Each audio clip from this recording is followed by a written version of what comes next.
কোনো ধরনের পরিশ্রম করা ছাড়া, কোনো ধরনের কাজ দেখানো ছাড়া ঘরে বসে, একদম ঘরে বসে নিজের হাতে থাকা মোবাইলটি দিয়ে আমি টাকা ইনকাম করছি, ডলার ইনকাম করছি।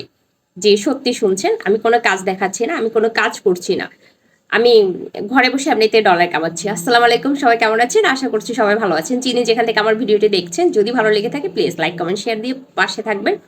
আর ভালো লেগে না থাকলে নিজের মতো স্ক্রিপ্ট করে চলে যাবেন। আমি কেউকে জ্বালাচ্ছি না, আমাকে কেউ জ্বালাবেন না। যেটা বলছিলাম, ঘরে বসে টাকা ইনকাম করা যায় একদম কোনো ধরনের পরিশ্রম ছাড়া, একদম সত্যি বলছি। যেটা প্রমাণ আমি এখন আপনাকে বলছি, মানে দেখা তো সম্ভব না। আপনি যে মুহূর্তে দেখছেন ওই মুহূর্তে কিন্তু আমার ডলার আসছে, এটা দেখানো সম্ভব না, আবার অসম্ভব কিছু না। আপনি আমার ভিডিওটা দেখছেন মানে আমার ডলার আসছে।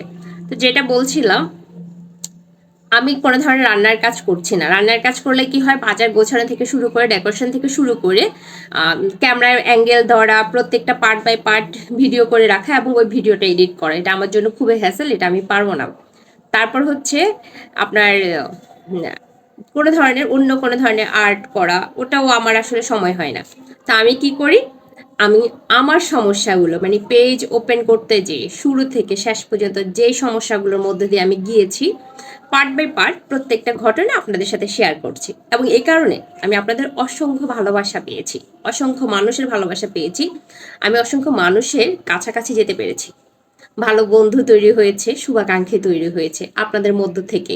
সবাই আমার হেটার্স না, আবার সবাই যে আমাকে খুব ভালোবাসেন সেটাও না, দু একজন হেটার্স আছে। নেগেটিভ কমেন্টস সেটা যে আসে না এমন কিছু না, অসংখ্য নেগেটিভ কমেন্টস এসেছে, আমি খুব সাদরে গ্রহণ করেছি। আমি জানি আমি মানুষ, আমি ভুল ত্রুটি কোনো কিছু রূপধে না। আমাকে যেমন মানুষ ভালোবাসে তেমন মানুষ আমাকে ঘৃণাও করতে পারে।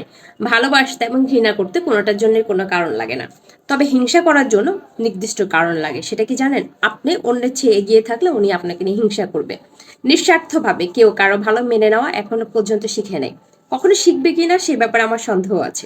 তবে সিদ্ধান্ত আপনার, কিভাবে চলবেন নিজে চলুন, নিজের লাইফ। হাত আমার, পুড়ে গেলে যন্ত্রণাটা আমার। ওষুধ দেওয়ার জন্য দুই একজন পাওয়া যাবে, কিন্তু আমার হয়ে আমার যন্ত্রণা ভোগ করার মতো কোনো মানুষ থাকবে না। আজ থেকে ধরেন 5 বছর পর আমার বাচ্চারা যে যার মতো বড় হয়ে যাবে, আমি একাকিত্বে ভুগবো। ওদের বাবা ওনার মতো বিজি, আমি লেখাপড়া করেছি, কিন্তু আজ থেকে 5 বছর পর আমার সন্তানদেরকে, মানে আমার সন্তানদের আমাকে এতটা লাগবে না আজকের মতো। হয়তো ওরা নিজে নিজে খাওয়া শিখে যাবে, হয়তো বা নিজে নিজে পাতিল থেকে খাবার বেরোও খেতে পারবে, হয়তো বা মাঝে মাঝে দুই একটা নুডলস রান্না করে খেতে পারবে, কিন্তু ওই সময় যে আমি যথেষ্ট হতাশায় ভুগবো। কারণ কি জানেন, তখন আমার কনফিডেন্স থাকবে না আজকের মতো। আজকে আমার শুরু করাটা যত সহজ ছিল, হয়তো বা সেদিন শুরু করাটা আরেকটু কঠিন হবে। তাই যিনি যেখান থেকে আজকে আমার ভিডিওটি দেখছেন, প্লিজ আজকে থেকে শুরু করুন। আমার কথা শুনে, আমার কাজ দেখে যদি একজন মানুষ ইন্সপায়ার হয়ে নিজের ক্যারিয়ারটাকে বিল্ড আপ করতে পারেন, হতাশাটাকে কিছুটা নিয়ন্ত্রণ করতে পারেন, তাহলে একজন কন্টেন্ট ক্রিয়েটর হিসেবে সেটা আমার সার্থকতা। ভালো থাকবেন সবাই।